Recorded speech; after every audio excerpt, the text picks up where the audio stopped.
예, 감사합니다. 여러분 모두 환영합니다. 주님께서 오늘 말씀을 통하여 또 은혜를 주시리 간절히 기원합니다. 함께 새로운 마태복음의 여정을 계속해서 할 준비가 되어 있습니까? 오늘은 마태복음 시리즈 21번째 시간입니다. 마태복음 21장입니다. 준비됐죠? 예. 오늘 제목은 마태복음에 나와 21장에 나와 있는 제목입니다. 21장 10절 이는 누구뇨? 라고 하는 제목입니다. 이는 누구뇨? 이는 누구냐? 그러니까 누구냐? 하는 제목입니다. Who is this? 이는 누구냐? 라고 하는 제목입니다.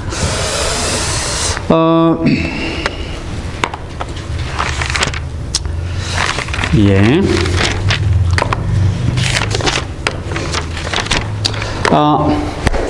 마태복음을 계속해서 마태복음의 기록 방법은 상당히 독특하고 재미있다고 이야기를 했습니다. 마태복음의 기록 방법은 이렇게 시간의 흐름에 따라서 전개하지 아니하고 주제별로 묶어서 전개를 했어요. 주제별로. 그래서 조금 이렇게 순서가 바꿔지기는 하지만 주제별로 전개를 했습니다. 그래서 마태복음 22장부터서 마태복음 21장부터서 25장까지 예수님의 새로운 한 주제를 다루게 됩니다. 우리가 지난 마태복음 20장까지 예수님께서 노상 설교를 하시면서 어디로 올라가셨어요? 예, 예수님께서 갈릴리를 떠나서 6개월 동안 길가에 길을 걸어오시면서 계속해서 두 가지 주제로 설교를 하셨습니다. 첫 번째는 인간의 근본적으로 가지고 있는 자아에 관한 문제를 가지고, 두 번째는 인간이 근본적으로 가지고 있는 어떻게 무엇을 해야 구원을 얻는다고 생각하는 두 가지 문제를 가지고 예루살렘에 올라가는 길에서 6개월 동안 계속해서 반복하면서 그 주제로 18장, 19장, 20장에 걸쳐 설교를 하셨어요. 그리고 마침내 드디어 예루살렘을 다 오셨습니다. 예루살렘에 다 오셨어요. 그래서 21장부터서 이제 마지막 28장까지는 예루살렘에 오셔서 마지막 한 주일을 지내시다가 십자가에 돌아가시고 부활하시는 장면이 마태복음 21장부터서 등장합니다. 21장부터 몇 장까지요? 28장까지. 그런데 그 가운데 21장부터 25장까지는 예수님이 잡히시기 전에 한 주일 동안, 마지막 한 주일 가운데서 잡히시기 전에, 그래서 유월절 만찬을 목요일 밤에 하시기 전에 그 남아있는 시간 동안에 예수님께서 마지막 가르치시고 마지막 하시고 싶은 일들을 기록한 것입니다. 이해가 돼요? 21장부터 25장까지. 그래서 그 마지막 일주일 가운데서, 그것도 마지막 순환주간이라고 표현도 하고요. 마지막 주간 가운데서 잡히시기 전에까지 예수님께서 무엇을 가르치고 싶어 하실까? 무엇을 알려주고 싶어 하실까? 여러분, 죽는다는 사실을 알고 있으면요, 마지막 하고 싶은 이야기가 많이 있지 않겠어요? 그것도 마지막 한 주일 남겨놓고. 그렇죠? 그래서 어쩌면 마지막 한 주일 동안에 예수님의 인생 가운데서 가장 중요하신 말씀들을 하고 계실 것입니다. 실제로 그렇지 않겠어요? 그런 것 같아요. 마태복음이 28장까지 되어 있습니다. 그렇죠? 28장까지 되어 있는데 그 중에 21장부터 마지막 한 주일이 무려 8장을 걸쳐서 마지막 한 주일을 이야기를 했습니다. 28장 가운데 8장을 이야기를 했으면 거의 한 30%. 그렇죠? 예수님의 삶 가운데 예수님이 3년 반 동안 공생을 하셨고요. 그분의 인생을 다 가리키면 30세부터 시작해서 33세 반에 돌아가셨는데 그의 인생의 온 삶 가운데 마지막 한 주일에 대한 기록이, 그렇죠? 성경 가운데 가장 길게 많이 기록되어 있습니다. 마태복음의 한 30%를 차지하고 있고요. 요한복음 같은 경우는 요한복음이 21장까지 되어 있는데 예수님의 마지막 한 주일을 12장을 할애했어요. 그러니 60%가 됩니다, 거의. 그렇죠? 그러니 그만큼 예수님의 마지막 한 주일의 삶이 얼마나 중요하고 얼마나 마지막 하고 싶은 이야기가 많이 있으면, 그렇죠? 사복음서 가운데 요한복음 같은 경우는 12장을 할애해서 마지막 한 주일의 사건을 언급하고 다루고 있습니다. 아마 이 마지막 한 주일 가운데서 마지막 예수님께서 21장부터 25장까지 이야기하신 마치 애언자처럼, 마치 선지자처럼 그분의 마지막 삶을 마치시면서, 그렇죠? 남겨두는 제자들과 또 남겨두는 그리스도인들을 향하여 그들이 어떻게 마지막 삶을 살아야 되는지, 마지막 준비를 해야 되는지, 당신의 삶의 마지막을 경험하시면서 그러한 말씀을 하고 계시는 것입니다. 그러므로 21장부터 25장까지는 마치 선지자처럼 인생의 마지막을 보시면서 또 인류의 마지막을 보시면서 그리스도인의 삶들의, 개인의 삶들의 마지막을 보시면서 어떻게 준비해야 될지를 자세하게 간절하게 설명하시고 가르치는 장면이 21장부터 25장에 등장합니다. 그래서 그 가운데 보면 많은 비유들이 등장하지만 특별히 21장부터 25장까지 등장하는 비유들은 13장에 등장했던 비유하고는 다릅니다. 그렇죠? 13장에서는 마치 천국은 마치 그러면서 7가지 비유를 이야기했지만 21장부터 25장에 등장하는 비유들은 마지막 때 사건들과 관계 있는 비유. 그렇죠? 그래서 마지막 그리스도인들이 예수님께서 오시기 직전에 어떻게 준비해야 될 것인지에 대한 강력한 어조로 그분의 삶을 마치시면서 준비하도록 하는 이야기들을 마지막 비유로 21장부터 25장까지 말씀하고 있습니다. 그만큼 마지막 마태복음의 21장부터 시작된 가르침들은 그만큼 중요합니다. 예수님 당시에 수많은 예수가 있었어요. 예수라고 하는 인물들이 많이 있었습니다. 그런데 그 수많은 예수라고 하는 인물들 가운데서 이 예수, 그렇죠? 바로 이 예수가 어떻게 다르다는 사실을 22장부터 28장까지 마지막 장면을 통하여 설명해 주고 있는 것입니다. 이 예수는 그 당시 수많은 예수와 다르게 이 예수는 성경에 예언된 대로 마지막 한 주일의 삶 속에서 그가 어떻게 이루었는지를 보여주시고, 그렇죠? 마지막 십자가에서 그가 이 예수가 어떻게 이루었는지를 보여주시고, 수많은 예수와 다르게 바로 이 예수는 죽었다가 다시 살아나신 예수라는 사실을 마태복음 마지막 한 주일의 삶을 통하여 우리에게 설명해 주고 있습니다. 그만큼 마지막 한 주일의 사건은 예수님의 생애에 있어서 중요할 뿐만 아니라 그리스도인들에게 있어서도 바로 이 예수야말로 성경이 가르치고 있는, 성경이 예언한, 창세기부터 시작해서 말라기까지 구약의 성경이 예언한 바로 그 예수라는 사실을 우리에게 설명하기 위해서 예를 쓰고 있습니다. 이 예수가 누구냐라고 하는 질문이 오늘 우리가 하게 될 질문이고 또 우리 모두가 답해야 될 답이라 생각이 됩니다. 마태복음 21장을 보면요, 다 한번 읽어보셨지요? 마태복음 21장 많은 사건들이 등장합니다. 한번 정리해볼까요? 크게 6가지 사건으로 이렇게 묶어서 볼 수 있습니다. 마태복음 21장에 들어가면 6가지 사건이 등장하는데요. 첫 번째 사건은 예수님께서 어떻게 하는 겁니까? 나귀를 타고 예루살렘에 입성하시는 것입니다. 그렇죠? 나귀를 타고 예루살렘에 입성하신 예수님께서 그 다음에 예루살렘에 들어가신 다음에 어떻게 하시는 거예요? 성전을 정결케 하시면서 기도하는 집이다 라고 이야기하시고 서경과 전람발이들이 가까이 나오게 하신 일을 하십니다. 세 번째는 예수님께서 다시 성전을 나오신 다음에 다음날 어떻게 하셨어요? 가시는 길에 무화과 나무를 보셨는데 무화과 나무가 잎은 무성하고 열매 없는 무화과 나무를 보시면서 저주하였다라고 기록되어 있는 이야기가 등장하고요. 네 번째는요, 성전에서 누구를 만나요? 지도자들을 만납니다. 지도자들이 물어요. 내가 무슨 권위로 이런 일을 행하느냐? 그럴 때 예수님께서 다시 질문을 합니다. 너희가 대답을 하면 내가 대답을 하겠다. 그래서 침례 요한이 하늘에서부터 온 것이냐 아니면 사람에게서냐 라고 질문을 다시 하는데 대답을 못합니다. 그래서 예수님께서 대답하지 않으셔요. 그리고 나서 5번째, 대답을 하신 대신에 비유로 설명을 하십니다. 그 비유가 무슨 비유예요? 두 아들에 대한 비유입니다. 두 아들에 대한 비유. 한 아들은 뭐라 그래요? 예, 가겠습니다 하고 안 가는 아들과 또 하나는 뭐라 그래요? 아니요, 안 가겠습니다 하면서 후회하고 뉘우치고 다시 갔다라고 하는 비유를 마지막 말씀하시고, 마지막 6번째는 어떤 비유를 등장하십니까? 마지막 6번째는 포도원 농부들에게 포도원을 맡기고 갔는데 포도를 다 열매를 거둬들인 다음에 그 열매 일부를 주인한테 주어야 되는데 종들을 파송해도 때리고 죽이고 그렇게 해서 아들까지도 죽이는 포도원 농부에 대한 이야기를 하면서 비유를 마치십니다. 그래서 6가지 이야기가 등장을 해요. 다 정리가 됐어요? 이야기가 많은 것 같아요. 이야기가 많은 것 같습니다. 그러나 이야기를 딱 정리해 보면은 한 2-3가지로 정리할 수 있습니다. 첫 번째는 누구냐? 이분이 누구시냐 하는 질문이고요. 두 번째는 이 예수를 어떻게 우리가 알고 있느냐 하는 질문입니다. 이 예수를 어떻게 알고 있느냐, 그 이 예수를 어떻게 알고 있느냐에 따라서 우리가 두 아들 중에 어떤 아들이 될 수 있고요. 우리가 어떻게 될 수 있어요? 우리가 농부 가운데 어떠한 농부이냐가 될 수가 있습니다. 그래서 핵심 질문은 이 예수를 우리가 어떻게 알고 있느냐라고 하는 것이 핵심 질문이다 생각이 됩니다. 서론을 하고요. 한번 들어가 볼까요? 예수님께서 드디어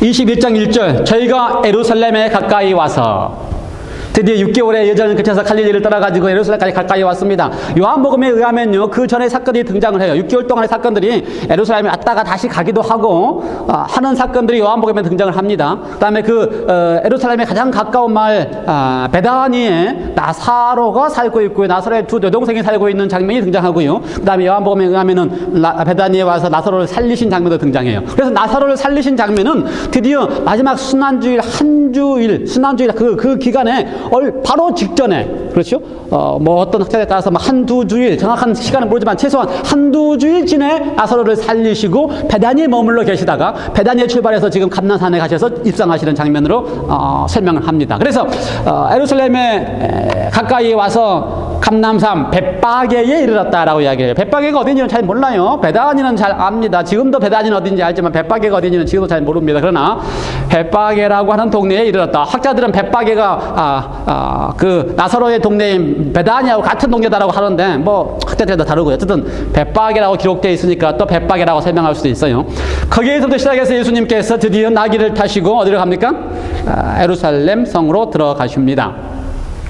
이 장면은 상당히 재미있는 장면입니다. 그렇죠? 21장 1절부터 12절까지 나귀를 타고 들어가시는 장면은 상당히 재미있어요. 첫 번째, 예수님께서 이 나귀를 타기 위해서 제자들을 보내가지고 매여져 있는 나귀와 그 나귀 새끼를 데리고 오도록 이야기를 합니다. 두 제자를 보내서 벳바게에 있는 맞은편 동네로 보내가지고 매여져 있는 나귀와 그 나귀의 새끼를 데리고 오도록 이야기를 합니다. 참 쉬운 일은 아니에요. 가는 제자들도 쉬운 일이 아닙니다. 그렇지. 아무도 모르는 데 가가지고 나귀가 메어져 있으면 무조건 끌고 오라는 거예요. 그 다음에 끌고 오다가 혹시 누군가 이야기를 하면 뭐라 그러라고요? 주가 쓰시겠다라고 이야기를 하라라고 하는 것입니다. 예수님의 표현이 그렇습니다. 주가 쓰시겠다. 근데 이 주라고 하는 이야기는 예수님께서 지금까지 한 번도 쓰신 적이 없는 표현입니다. 마태복음에 의하면 예수님이 당신 자신을 가리킬 때는 인자가라고 표현을 많이 하셨어요. 인자가. 그래서 예수님의 가장 잘 쓰는 표현은 인자라는 표현입니다. 주라는 표현을 쓰지 않아요. 주라고 하는 표현을 쓸 때는 어떤 표현이냐면요, 그 당시에 로마의 정치 가운데서 로마의 황제를 가리켜서 주라고 하든지 대단한, 그래서 정말 그런 인물을 가리켜서 주라고 하는 표현을 씁니다. 그런데 예수님이 당신 자신을 가리켜서 처음으로 이 장면에서 뭐라고 했다고요? 주가 쓰시겠다. 마치 누구와 같이? 로마의 황제가 같이 당신 자신을 가리켜서 뭐라고 한다고요? 주가 쓰시겠다라고 언급을 하십니다. 상당히 이해적인 것이죠. 그뿐만 아니라 나귀를 데리고 올 때에 두 마리 나귀가 어떤 복음서에 따라서 한 마리라는 표현도 있고 두 마리라는 표현이 있지만 마태는 두 마리로 표현을 했어요. 그래서 메어져 있는 나귀와 거기 함께 있는 나귀 새끼. 그래서 그걸 다 같이 데리고 오고, 예수님이 타시는 나귀는 메어져 있는 어른 나귀예요? 아니면 새끼 나귀예요? 새끼 나귀, 한 번도 사람이 타본 적이 없는 새끼 나귀를 타시겠다고 말씀하셨어요. 상당히 이해적인 겁니다. 우리가 생각해도 좀 그래요. 그렇죠? 원래 나귀는 좀 작아요. 그렇죠? 말보다 훨씬 작습니다. 새끼 나귀는 더 작을 텐데, 우리 문지사님 같으면 불쌍해서 못 타요, 절대로. 그럼에도 불구하고 예수님께서는 나귀와 새끼 나귀를 함께 데리고 와서 한 번도 타본 적이 없는 새끼 나귀를 타셨습니다. 왜 그러셨을까? 굳이 두 마리를 같이 끌고 오게 하셔서. 21장 4절의 표현에 의하면요, 이는 선지자로 하신 말씀을 어떻게 하기 위해서다? 이루려 하심이라. 이는 선지자로 하신 말씀을 이루려 하심이라. 마태복음에서 가장 많이, 저는 자꾸 말을 이렇게 표현할 때 너무 강조를 많이 하는 경향이 있어가지고 가장 많이라고 표현했지만 어쨌든 많이 쓴 표현 중에 하나가 뭐라고요? 선지자로 하신 말씀을 이루려 하심이라. 이루려 하심이라 하는 것이 상당히 많이 등장하는 이야기예요. 기억나요? 마태복음 1장부터 시작해서 예수님이 그 족보에서 그 여인, 그것도 동정녀에게서 태어난 이유가 뭐라고요? 다 이루려 하심이라. 마태복음 2장에 가면은 예수님께서 왜 애굽으로 가셨어요? 애굽으로부터서 다시 불러냈다라고 하신 것을 이루려 하심이라. 예, 모든 예수님의 삶 자체가 이미 말씀된 것을 이루려 하심이라라고 하는 이야기가 반복되는 것을 보게 되는데요. 21장의 사건을 보면 이루려 하심이라고 하는 반복이 이루어졌다고 하는 이야기가 계속해서 반복되면서 21장의 사건의 대부분을 구약에 있는 말씀을 인용해서 하고 있습니다. 성전을 정결케 하는 것도 이루어진 거고요. 구약에 있는 말씀을 또 성경에서 기도하는 집이라고 표현한 것도 구약에 있는 말씀을 이루려 한 것이고요. 성전에서 아이들이 외치는 소리를 관원들이 못하게 할 때 그것도 다 구약에 있는 말씀을 이루려 한다고 하는 이야기를 계속해서 반복해서 하는 것을 보게 됩니다. 왜 이렇게 하실까? 왜 이루려 하신다고 하는 일을 굳이 그것도 나귀가 아닌 나귀 새끼를 타시면서 구약에 하신 말씀을 이루려 하신다고 하는 이야기를 굳이 이루시면서 하실까?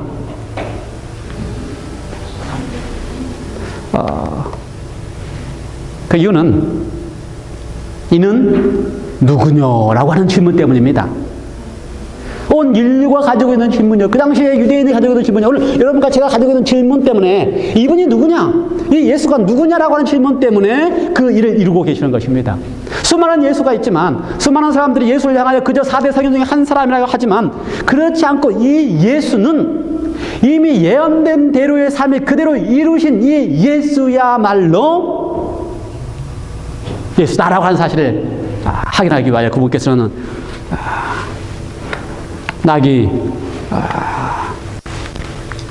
나귀를 타고 임하셨다라는 사실을 보게 됩니다. 이 장면을 보면요, 마치 이루려 하는 것 가운데에서 가장 강조하면서 이루려 하고 하신 것은 그저 나귀 새끼를 탔다라고 하는 것을 이루려 하시는 게 아니고 그 나귀 새끼를 탔다라고 하는 것이야말로 이스라엘의 풍습이나 이스라엘의 문화나 그 유대인들 거기 있는 유대인들이 볼 때에 이 사건이야말로 무엇을 의미하는지를 분명히 알게 하는 일을 이루고 계셨습니다. 학자들에 따라서요, 그 당시에 6월절에 이제 한 주일 지나면 6월절인데요. 일요일부터 시작해서 지금 일요일날 예루살렘 입성하시고 금요일날 예수님께서 돌아가시면서 금요일이 6월절인데요. 6월절을 지키기 위하여 온 이스라엘 지방에 있던 유대인들이 6월절 때에 순례를 하면서 예루살렘에 오게 되는데 근데 그렇게 돼서 예루살렘에 모이는 유대인들의 숫자가 얼마나 될까라고 이야기를 하면 보통 한 200만 내지 300만 명의 유대인들이 그 6월절을 계기로 예루살렘 주위에 이렇게 모여든다라고 이야기를 해요. 엄청난 숫자입니다. 200만 내지 300만 그러면은 그 숫자가 얼마 정도 숫자인지 잘 모르죠? 잘 모르실 건데 저도 잘 몰라요. 어쨌든 엄청난 숫자입니다. 그렇게 모여들어요. 그런데 예수님께서 그 많이 모여들어 있는 숫자들, 그 유대인들에게 지금 마지막 한 주일 동안의 첫 스타트를 하면서 예루살렘에 그것도 굳이 새끼 나귀를 타고 예루살렘으로 향하여 가신다고 하는 사실이 200만 명의 유대인들, 그 장면을 보고 있는 유대인들에게는 대단히 충격적이고 대단히 감동적인 장면으로 이해될 수 있는 일을 하고 계시는 것입니다. 그래서 굳이 예수님께서 새끼 나귀를 타신 이유는 이루려 하실 뿐만 아니라 그 이루어진 사건이 바로 왕으로서 예수님께서 입성하고 계신다는 사실을 증명하고 보이고 있는 사건이에요. 유대인들에게 있어서 이미 구약의 말씀과 구약의 가르침을 통하여 500년 전에 스가랴가 한 예언을 유대인들은 기다리고 고대하고 있습니다. 스가랴 9장 9절에 뭐라고 예언했어요? 지금 아까 이야기한 것처럼 겸손하여 왕이 임할 텐데 겸손하여 짐승의 새끼 나귀를 타고 온다라고 하는 이야기가 스가랴에 이미 예언되어 있어요. 그래서 지금 유대인들은 그걸 기다리고 있는 것입니다. 누가 짐승의 새끼 나귀를 타면서 겸손하게 예루살렘으로 입성하여 올 것인지를 기다리고 있는 것입니다. 왜냐하면 그분이 바로 누구이기 때문에 주 왕이시기 때문에. 그런데 예수님께서 온 유대인들 앞에서 드디어 짐승의 새끼 나귀를 타고 오고 계시는 것입니다. 그뿐만 아니라 여기 나오는 장면들 가운데, 재미난 장면들 가운데 이런 장면들이 등장합니다.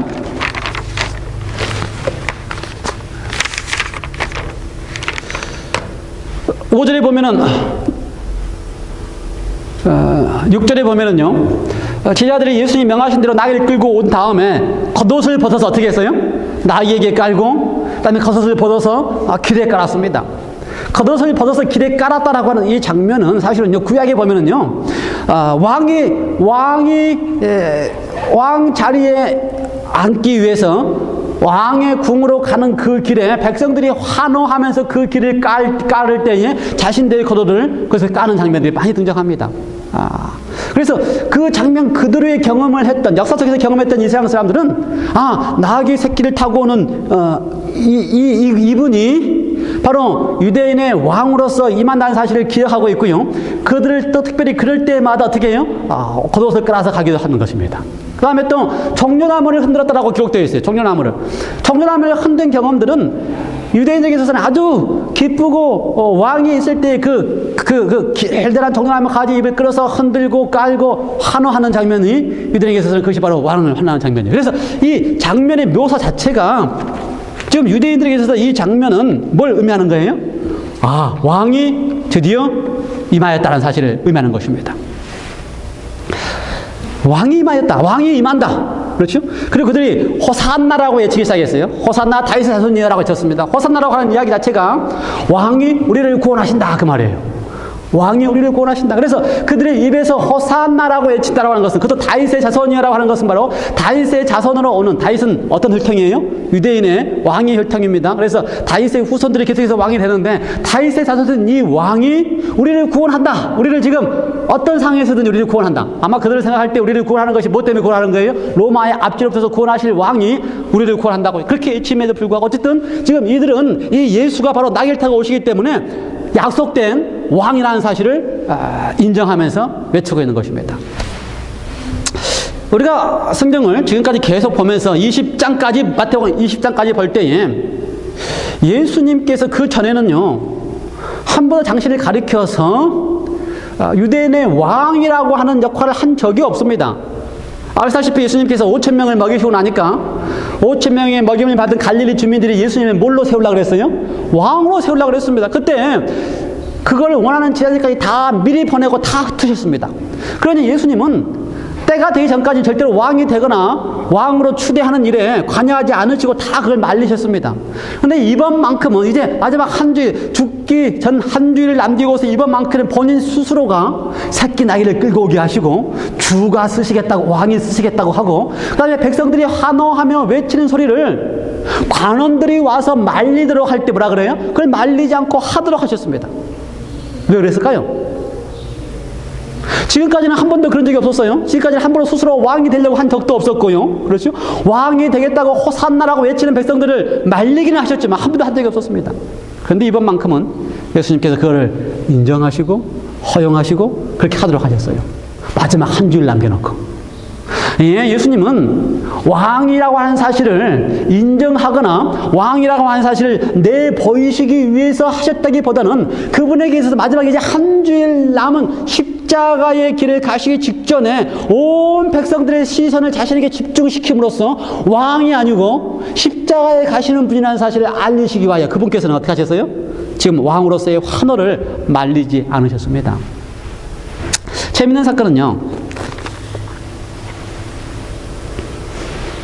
이 예수를 보고 누구라 하느냐는 것입니다. 누구라 하느냐? 누구냐? 이가 누구냐? 그래서 간호들이 이가 누구냐라고 다 웅성웅성하고 있을 때에 답이 뭐였어요? 11절 무리가 가로되, 온 땅이 소동하여 가로되 이는 누구냐 하거늘. 11절 무리가 가로되 갈릴리 나사렛에서 나온 선지자 예수니라 하였으시다. 갈릴리 나사렛에서 나온 선지자 예수다. 정답이에요? 갈릴리도 맞고요, 나사렛 출신도 맞고요, 갈릴리에서 1년 반을 봉사하셨으니, 갈릴리에서 많은 일을 하셨으니, 또 갈릴리에 소문이 많이 났으니 갈릴리 출신 나사렛, 그 다음에 선지자 예수다. 정답이에요? 그럴싸한 답입니다.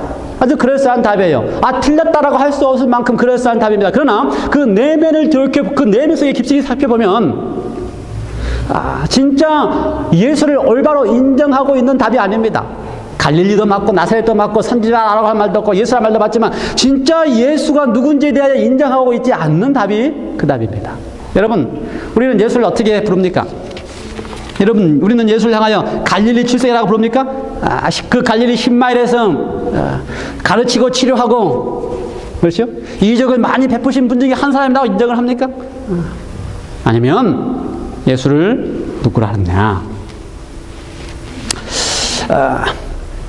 성경에 기록된 대로 그걸 다 이루었다고 이야기했습니다. 그래서 구약의 창세기 시작부터 말라기, 마지막 선지자 말라기까지 모든 성경에는요, 예수에 대한 설명이 있습니다. 그리고 모든 성경의 인물들은요, 예수에 대한 기대감으로 바라는 예수에 대한 기대감이 있습니다. 그리고 그 예수는 모든 구약의 역사 가운데 있었던 인물들과 사건을 통해서 내가 바로 이 예수다라고 하는 사실을 가르치고 있습니다. 갈릴리 나사렛 출신 선지자 예수가 아니고 나는 어떤 예수다? 나는 창세기 아담으로 시작해서 마지막 성경 구약의 말라기까지 이르기까지 그 모든 인물들이 고대하고 바라고 기대했던 바로 그 예수라는 사실을 예수는 오늘 지금 이 나귀를 타고 가시면서 설명해 주고 있습니다. 어쩌면 우리도 예수님을 믿을 때에 그저 예수님이 예루살렘 성전에 입성하시면서 왕으로서 우리의 인생의 왕이 되시면, 주가 되시면 그걸로 충분하다고 생각할지 몰라요. 그렇죠? 나의 인생의 주시고 나의 인생의 왕이시고 나의 모든 문제를 해결하시는 분이시고 내가 기도할 때마다 응답하시는 분이시고 다 좋습니다. 그런데 분명하게 그 예수가 창세기부터 요한계시까지 모든 일을 다 이루신 예수라고 하는 사실을 우리가 인정하고 알고 있느냐? 성경 가운데 재미있는 표현들이 있어요. 한번 하나씩 살펴볼까요? 간원들은 이는 누구냐라고 표현했지만, 그렇죠? 간원들은 이는 누구냐라고 생각했지만 성경의 인물들은 이 예수가 바로 어떤 예수라는 사실 그들의 삶 속에서 기대하고 고대하고 알고 있었습니다.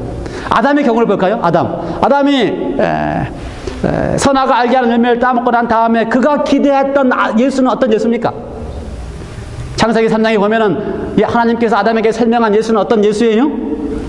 뱀의 머리를 밟고 여자의 후손으로 나오실 이 예수. 이가 바로 아담이 기대했던, 그렇죠? 뱀의 머리를 밟고 여자의 후손으로 나실 그 예수이십니다. 아브라함은 어떤 예수를 기대하고 있었을까요? 아브라함의 장면들이 많은 장면들이 있습니다. 그렇죠? 그 가운데 우리가 아브라함의 장면 가운데 가장 기억이 나는 장면이 창세기 22장의 장면이에요. 창세기 22장에 가면은 아브라함이 자기 아들을 모리아산에 데려가서 제사로 바치려고 갔습니다. 다 제물로 올려놨어요. 그런데 하나님이 그걸 말리십니다. 그리고 아들이 죽는 대신에 누가 죽어요? 그 옆에 수양이 발견되고 수양이 죽습니다. 그래서 요한복음에 의하면요, 아브라함이 예수를 보았다 이렇게 표현되어 있어요. 어떤 예수를 보았어요? 자신과 자신의 아들을 대신해서 죽을 수양으로서 대신 제물이 되실 예수를 보았습니다. 그래서 아브라함에서 이 예수는 누구예요? 나와 내 아들과 나의 모두 후손을 대신해서 죽을 수양이시다라고 아브라함은 기대하고 있습니다. 또 다른 인물, 아브라함의 아들 가운데 야곱, 아주 우리가 아브라함, 이삭, 야곱 그러죠. 야곱도 예수를 기대하고 있었습니다. 야곱은 어떤 예수를 기대하고 있어요? 야곱이 죽기 직전에 12아들에게 다 이렇게 유언을 합니다. 그 가운데 유다에 대해 예언을 해요. 유다, 내게서부터 홀이 난다. 홀이라고 하는 것은 왕에게 이렇게, 왕이 가지고 있는 뭐라 그럽니까? 이 지휘봉 같은 거. 그래서 이렇게 좌우할 수 있는 지휘봉을 가리키는데, 그래서 유다, 내 자손에게서부터 뭐가 난다? 왕이 날 것이다. 그리고 그 왕이 날 것이 실로가 이를 때까지 할 것이다라는 이야기를 했어요. 실로가 누군지 잘 모르지만 실로가 이를 때까지. 그래서 유다의 자손을 통하여 왕이 일어나고 다윗의 후손을 통하여 마침내 실로가 이를 때까지, 실로 되시는 예수님이 이를 때까지 너 자손에서 왕이 될 것이다. 그리고 드디어 그 실로의 후손 누구예요? 예수님께서 드디어 왕으로서 입성하고 계십니다. 많은 인물들이 있어요. 우리가 이사야를 공부했습니다. 그렇죠? 이사야 기억나요? 이사야를 한 1년 넘게 공부를 했는데요. 이사야는 뭐라고 얘기했을까요? 이사야는 예수님을 향해 뭐라고 얘기했을까요? 이사야 예수님에 대한 장면들이 많이 등장합니다. 그러므로 이사야는 예수에 대한 기대, 이는 누구냐고 하는 것을 예수님을 한 번도 본 적이 없지만, 그렇죠? 예수님을 본 적이 없지만 그의 예언의 안목으로 이사야는 예수에 대한 얘기를 많이 했어요. 이사야가 가장 제게 있어서 좋아하게 하는 이야기 가운데 하나가, 이사야가 한 이야기 가운데 예수를 가리켜서 뭐라 그래요? 임마누엘이다 라고 표현했어요. 임마누엘이 뭡니까? 우리와 함께 계신 하나님. 예수님 우리와 함께 있고 싶어서 이 땅에 오신 분이십니다. 이사야가 필요한 것 가운데 이는 기묘자여 모사여, 그 다음에 전능하신 여호와여, 그 다음에 평강의 왕이시다, 예수를 가리켜서 하신 이야기입니다. 또 이사야 말씀 가운데 이사야 53장에 가면 드디어 예수가 어떻게 해요? 우리를 위해서 대신 죽으시고 고난을 당하시고 어린 양처럼 죽으시러 가시는 예수로 이야기를 합니다. 그러므로 구약의 많은 성경의 인물들은 한 번도 보지 못한 예수지만 이 예수야말로 어떤 예수를 알고 있어요? 아예 인생의 모든 것을 책임질 예수를 알고 있어요. 말라기, 구약의 마지막 말라기는 뭐라고 표현했어요? 말라기 마지막 장에 보면은요, 의로운 해가 일어난다 얘기했습니다. 그래서 예수가 바로 의로운 태양일수로서 이 땅에 임하실 예수. 그렇습니다. 한 번도 보지 못하고 한 번도 경험하지 못했지만 그들은 예수가 그들의 인생 가운데 어떤 분이신지를 알고 있었습니다. 그리고 그 예수는, 지금 이 예수는 온 인류가 기대하고 고대하고, 그래서 성경의 인물들이 기록한 그들의 삶을 사시면서 드디어 예루살렘에 입성하시고 왕으로서 선포하고 계시고, 그 왕이 온 인류의 왕이시고 온 우주의 왕, 그분이 어떻게 하신다고요? 마침내 십자가에서 죽으신다는 사실을, 죽으실 뿐만 아니라 다시 부활하신다는 사실을 지금 21장부터 시작해서 우리에게 분명하게 보여주고 있습니다. 불행하게도 이는 누구냐라고 했던 관원들과 거기에 있던 유대인의 모든 백성들은요, 200만 명의 모든 백성들은요, 예수를 구약에 나와 있던 선지자들이 표현했던 것처럼, 그렇죠? 의로운 태양이여, 임마누엘이여, 뱀의 머리를 밟고 또 뱀의 머리를 밟을 여인의 후손으로, 이렇게 이해하지 않았습니다. 이렇게 이해하지 않았어요. 그들은 어떻게 이해하고 있었어요? 그들은 이 나귀를 타시는 왕으로서 지금 우리를 구원할 왕으로만 이해하고 있었습니다. 우리를 구원하는데 우리를 어떻게 구원해요? 로마의 앞뒤로 서서 구원할 왕으로만 기대하고 있었습니다. 신자들도 마찬가지예요. 지금 이 로마의 앞뒤에서 우리를 구원할 왕으로 기대하고 있었어요. 그러나 예수님께서 그걸 다 용납하셨습니다. 그걸 다 허락하셨어요. 잘못 완전히 오해하고 있는 그들의 삶을 그대로 다 어떻게 하셨어요? 그걸 하도록 하셨습니다. 여러분, 우리도 예수를 누구냐 할 때에 어쩌면 다 제대로 알지 못하고 있을 수 있어요. 그렇죠? 그들처럼, 간원들처럼 예수를 그저 위대한 왕으로만 알고 있을 수도 있습니다. 그럼에도 불구하고 예수는 다 그걸 인정하시고 있는 그대로 수용하시고 있는 그대로 다 받으신다는 사실입니다. 다 용납하신다는 사실입니다. 여러분이 오해하고 있다 할지라도, 여러분이 잘 알지 못한다 할지라도 거기에서 그들을 배척하지 않으시고 있는 그대로 다 수용하시고 다 용납하시고 거기에서 또 시작해서 자라도록 하시는 분이 예수라는 사실을, 그래서 그 200만의 사람들이 예수를 오해하며 환호한다 할지라도 다 인정하시고 수용하시고 또 함께 하시고.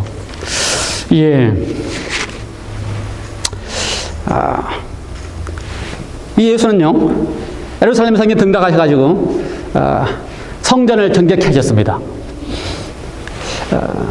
성경을 정결케 하실 때에 그 장면을 보면요, 우리가 알고 있는 예수님의 모습하고는 좀 다른 장면이 거기 등장합니다. 그렇죠? 우리는 지금까지 예수 그러면 어떤 의미예요? 항상 사랑이시고 살리시고 그다음에 어떻게 해요? 주시고 베푸시고 섬기시고 이런 예수만 이야기하는데, 성전에 등장했던 예수님 어떻게 했었어요? 상을 뒤엎으시고, 그렇죠? 내어 쫓으시고 하는 예수로 등장을 합니다. 그런데 이 두 장면 사이에, 그렇죠? 우리가 원래 알고 있는 예수님과 예루살렘 성전에 들어가서 성전을 정결케 하시는 두 장면 사이에 예수님의 모습 속에 잊어버리지 않아야 될 한 장면이 있습니다. 잘 기록되어 있지 않지만 시대오 소망 속에서 기록된 장면 가운데, 마태복음 기록되어 있지만 다른 성경 가운데 이렇게 연결해서 보는 장면 가운데 그 두 장면 사이에 거기 예수님의 한 모습, 잊어버리지 말아야 될 한 모습이 있는데, 그 모습은 예수가 눈물을 흘리셨다라고 하는 장면입니다. 예수가 어떻게 하셨다? 눈물을 흘리셨다. 드디어 감람산에 출발해서 예루살렘에 가실 때까지 가는 여정 속에서, 그리고 성전을 정결케 하는 과정 속에서 예수님이 그 전에 어떻게 하셨다고요? 눈물을 흘리셨다. 전혀 달라진 예수님이 아닙니다. 그렇죠? 아주 뭐 섬기고 사랑하고 그냥 그렇게 하는 예수에서 상을 뒤엎고 내쫓는 이렇게 예수가 아주 정반대로 달라진 예수가 아닙니다. 그 중간에 어떤 예수가 있는 거예요? 눈물을 흘리는 예수가 있는 거예요. 그러면 예수님의 눈물 때문에 성전을 정결케 하는 일이 일어나는 것입니다. 예수님의 눈물 때문에 뭐가 있는 거예요? 그 다음에 상을 뒤엎는 일이 있는 것입니다. 그러므로 그 예수는 바꿔지지 않았어요. 그 예수는 그 속에서 나오는 그 백성들에 대한 그 간절함, 그리고 그 성들에 대한 간절함 때문에 예수님께서는 눈물로써 그 일을 하시는 것입니다. 여러분, 우리가 딱 잘못하면 예수에 대해서 오해할 때가 있어요. 예를 들어서 예수에서 오해할 때 가운데 하나가 무화과 나무를 저주하셨다. 그것도 상당히 좀 특이한 장면입니다. 한 번도 예수님은 당신의 피조물을 저주한 일이 없는데 무화과 나무를 저주했다. 이 장면을 볼 때도 그 장면 속에 뭘 봐야 돼요? 그 장면 속에 예수의 눈물이 있음을 봐야 됩니다. 예수의 눈물. 그러니까 예수님은 이제 너는 열매가 없기 때문에 난 너를 저주한다 이런 분이 아니십니다. 너는 성전을 더럽히기 때문에 너를 쫓아낸다 이런 장면이 아니십니다. 예수님은 그 일을 하시기 전에 그분 속에서 가슴이 찢어지는 눈물을 흘리시면서, 그렇죠? 그 눈물을 흘리신 다음에 어쩔 수 없이 그들이 그렇게 되어지고 선택한 일에 대하여 이루어지게 하실 수밖에 없는 장면인 것입니다. 이해가 돼요? 무슨 말인지? 다시 한번 정리해볼까요? 예수님이 그러한 장면을 보고 폭력을 행하시거나 또는 뭐 공의를 행하시거나 또는 열매가 없으므로 공의로 그걸 저주하시거나 이런 장면이 아니고, 그렇죠? 예수님은 그 전에 그렇게 되어지는 모습, 그렇게 선택해지고 선택의 결과가 나오게 될 모습을 보시면서 어떻게 하시는 분이시라고요? 눈물을 흘리시는 분이십니다. 그러면 그것은 선택의 결과로 나와지는 것이지 예수님이 그렇게 됐음으로 인하여 그들을 저주하거나 멸하시는 것이 아니라는 사실을 기억하시기 바랍니다. 그러므로 항상 그러한 장면 앞에 어떤 장면이 등장한다고요? 예수님의 눈물. 그래서 예수님이 눈물을 흘리신 다음에 그들이 그렇게 끝까지 선택한 그것들에 대하여 예수님께서 어떻게 하셔야 돼요? 선택한 대로 이루어지게 하기 때문에 열매가 없을 때는 어떻게 한답니까? 열매가 없으므로 마르게 되는 경험이 일어나는 것입니다. 성소가 정결케 되는 것도 그들이 그렇게 선택하고 있는 것이 가슴 아프면 그것을 이제 금하게 하시면서 하나님께서 이루고자 하시는 일을 다시 이루시기 위하여 하시는 일이신데, 그렇게 더러웠던 성소가 다 정결케 되니까 소경과 절름발이가 어떻게 했다 그랬어요? 예수께 왔다고 되었습니다. 재밌는 사건은요, 구약의 역사 가운데 처음으로 이 예루살렘 성 또는 다윗성 거기 가보면요, 그 같은 이 산 언덕이고 산인데 조그만 상에는 다윗 장신이 자기의 성을 만들었어요. 그리고 바로 그 옆에 조금 올라가면 언덕 위에 예루살렘 성전을 세웠습니다. 그래서 그것이 커져가지고 지금의 예루살렘 성이 된 거예요. 근데 이 다윗 성을 처음에 다윗이 뺐을 때의 여부수 족속으로 있어서 뺏었습니다. 취했어요. 그런데 이 성이 아주 난공불락의 성입니다. 사면에 골짜기가 있어서 그 성의 높이가 골짜기 때문에 배로 높아지고요. 성이 높으면 높을수록 침략하기가 어려워요. 그래서 다윗이 처음으로 그 성을 이제 뺏으려고 할 때 여부수 사람들이 다윗에게 뭐라고 그랬냐면요, 우리 성에 소경과 절름발이가 있어도 너희들 침략이 오는 것을 막을 수 있다. 이렇게 조롱을 했어요, 다윗에게. 그래서 다윗이 자기 부하들에게 누구든지 이 성을 수로로 올라가서 빼앗는 사람만 있으면 내가 그를 나의 장군으로 삼겠다. 그렇게 이야기를 했는데 금방 여호수 사람들이 소경과 절름발에만 있어도 이 성을 지킬 수 있다라고 했던 그들이 그 다윗의 신하에 의해서 금방 수로로 가가지고 멸망을 당했습니다. 다윗이 그렇게 조롱을 당한 다음에 뭐라고 조롱을 당했어요? 소경과 절름발에만 있어도 이 성을 지킬 수 있다고 하는 여부수족 속에 조롱을 당한 다음에 처음에 다윗이 다 점령하고 난 다음에 다윗이 내린 명령이 구약성경에 보면은요, 소경과 절름발이는 이 성에 들어오지 못하도록 그렇게 명령을 내렸어요. 그래서 예루살렘 성전에 소경과 절름발이가 들어오지 못했습니다. 그런데 지금 관원들이 소경과 절름발이가 예수님의 가르침을 받았다라고 하는 장면을 보면서 이상히 여겼다라고 하는 것은요, 진짜 이상한 일이었어요. 예수님이라는 분은요, 그렇죠? 다윗에 오시는 예수는 다윗이 금한 소경과 절름발이를 어떻게 한 거예요? 당신이 함께 그 성전에 있도록 허락하시고 부르시는 분이 바로 예수이십니다. 그래서 예수님의 설명 가운데 보면은요, 두 아들 가운데 세리와 창기가 훨씬 낫다라고 한 이유는요, 그 소경과 절름발이처럼 소외되고 그다음에 성계도 올 수 없었던 그들을 예수는 다 그걸 바꿔서 누구든지 다 주의 전에 올 수 있도록 그걸 다시 새롭게 오픈하시는 일을 하시는 분이 바로 예수이십니다. 그러면 오늘날 이 시대에 하나님의 전에는요, 누구만 있어야 돼요? 하나님 전에는 안식일을 아는 사람들만 이 전에 있어야 됩니까? 저는 우리 교회가 좀 이렇게 넓어졌으면 좋겠어요. 안식일을 몰라도, 그렇죠? 함께 예배할 수 있는 그런 교회가 됐으면 좋겠어요. 그렇죠? 서로 이렇게 좀 가르침이 달라도 주의 전에서는 서경과 절름발이가 함께 예배할 수 있는 것처럼, 창기와 세리가 함께 예배할 수 있는 것처럼 우리 모두가 다 함께 예수님을 찬양할 수 있는, 그것이 예수님의 뜻이에요. 그것이 하나님의 집이 있어야 될 것이라고 예수님이 가르치고 있는 거예요.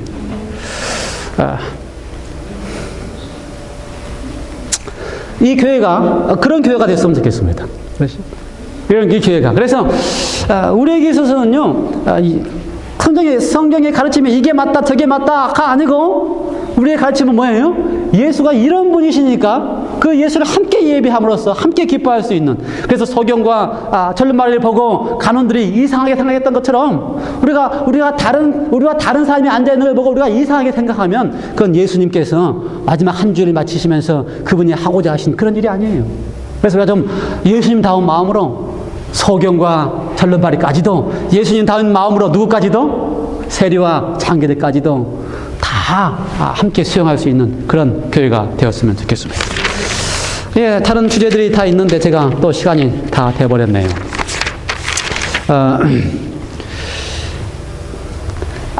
한 주제 가운데 또 뭐가 돼요? 아들에 대한 이야기입니다. 영어 성경과 한국말 성경이 좀 달라요. 어떤 아들이 잘한 아들이냐 잘 다릅니다. 두 아들이 등장하지요. 한 아들은 뭐라 그래요? 너 포도원에 가서 일하라 그럴 때 한 아들은 뭐라 그래요? 예, 가겠습니다 해놓고 안 갔고요. 또 한 아들 어떻게 해요? 안 가겠습니다 하고 갔습니다. 누가 잘했어요? 안 가겠습니다 하고 간 사람이 잘했어요? 그럴 것 같아요. 그나마도. 네, 거기에서 그나마도가 중요해요. 제가 보기엔 둘 다 할 필요는 없어요. 둘 다. 네, 그나마도 갔으니 다행인데 그나마도 가게 된 이유가 뭡니까? 양심의 가책을 받아가지고. 그 성경에 뭐가 되어 있어요? 후에 뒤에 뉘우쳐서. 예, 둘 다 할 필요 없습니다. 두 아들 다. 뭐 둘째 아들이 낳기 때문에 뭐 우리가 첫째 아들이 낳기 때문에 첫째 아들이다, 둘째 아들이 낳기 때문에 둘째 아들이다, 뭐 그런 거 할 필요 없어요. 둘 다 형편 없어요. 그런데 누가 나아요? 뒤에 뉘우치는 사람이. 여러분, 우리가 뭐 그리스도인이고 내가 안식일이기 때문에 더 낫습니까? 나은 거 하나도 없어요. 마지막 남은 물이기 때문에 낫습니까? 나은 거 하나도 없어요. 어떻게 하지 않으면? 우리가 그저 하고 내 신앙이 옳다 하고 나만 잘나다 생각하고 나만 남은 백사다 생각하면 나을 게 아무것도 없습니다. 그렇죠? 어떻게 하지 않냐면 뉘우치지 아니하면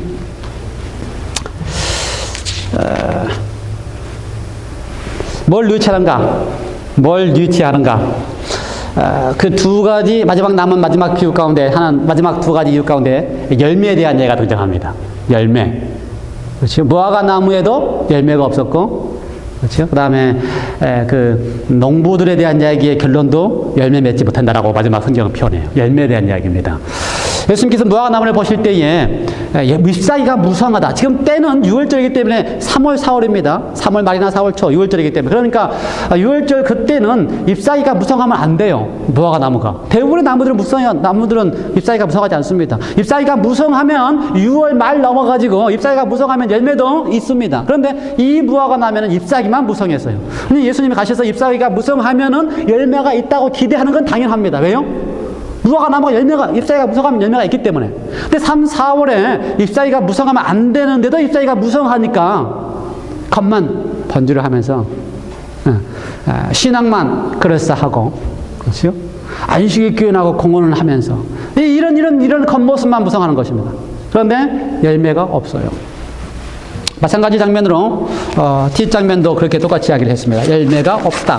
그렇죠? 마태복음 22장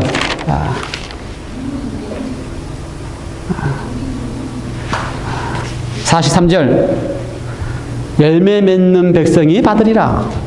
열매 맺는 백성이 받으리라. 열매가 없다. 여러분, 예수님께서 오늘 우리에게 하시는 가장 핵심의 이야기는요, 누구냐? 내가 누구냐? 예수가 누구냐는 것입니다. 예수가 우리에게 있어서 누구냐는 것입니다. 그런데 이 예수가 누구냐라고 할 때 그 예수에게 가서 그 누구이신 그 예수에게 가서 부닥치고 부대끼고 깨어지면 열매가 맺어요. 근데 예수가 누구냐라고 하는 그 예수에게 가지 않고 버티고 있으면 예수가 우리를 깨트립니다. 그래서 흩어나고 표현되어 있어요. 여러분, 예수가 오늘 우리에게 누구입니까? 그분에게 가까이 가고 싶고, 기꺼이 우리의 모든 것을 뉘우치고 싶고, 기꺼이 우리의 삶을 그러하게 드리고 싶고, 기꺼이 우리를 맡겨서 그분을 하여금 우리 속에서 열매 맺게 하고 싶어 하는 그런 분이십니까? 아니면 예수가 우리를 깨트려버릴, 그래서 흐트러버릴 그런 분이십니까? 이는 누구뇨? 기도하십시다. 하나님 아버지, 예수가 우리에게 누구이십니까? 왕으로 삼고 싶고, 인생의 주로 삼고 싶고, 나의 모든 문제에서 구원하실 분으로 삼고 싶지만 그 예수가 그저 왕이 되었기 때문에 좋은 것인지, 아니면 처음부터 마지막까지 죽으실 예수로서 나를 위하여 대신 죽으신 분이시기에 그 예수가 좋은 건지 우리 속에 결정하게 하여 주셔서 그 예수로 말미암아 열매 맺고, 예수로 말미암아 깨어지고, 예수로 말미암아 살아나는 경험이 우리 속에 있게 하여 주시옵소서. 예수님의 이름으로 기도하옵나이다.